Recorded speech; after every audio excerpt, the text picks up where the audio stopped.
Hey guys, and welcome back to my channel. Anyway, so kung wala pa makasubscribe sa channel, please to subscribe for more videos. So na ako'y guitar and ukulele tutorials, na ako'y math tutorials, o DIY projects and repairs. And if ganahan mo purely ukulele tutorials, subscribe naman sa channel, Pinoy Ukulele Teacher.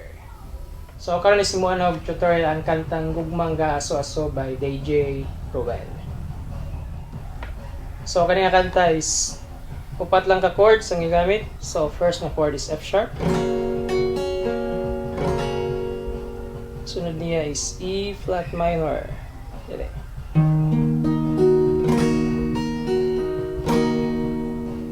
Then B.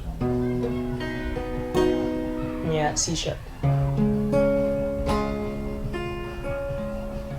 Okay.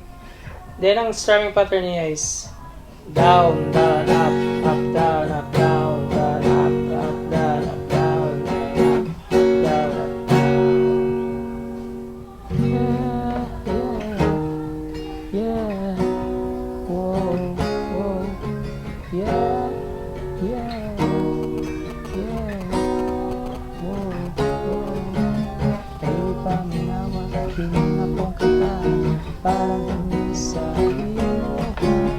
Subihan kita sa akong pag-ibig, sa akong kasi love ka, baby love ka, baby love ka, ikaw radyo wala layo ka, pag-ibig ako kanina, murang bitso gaso-aso, pag-ibig ako kanina.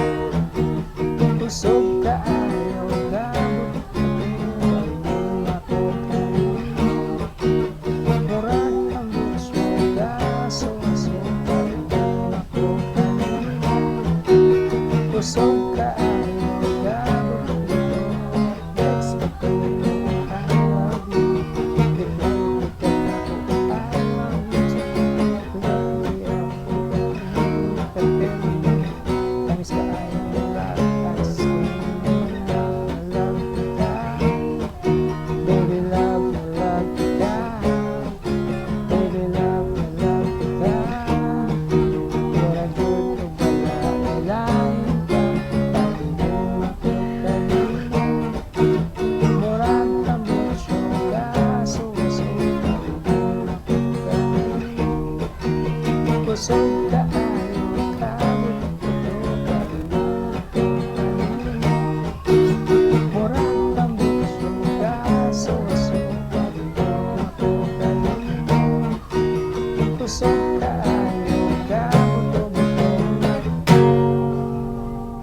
So mo tong kantang Gugmang Ga Aso-aso by DJ Rowel. So thank you for watching and see you next time.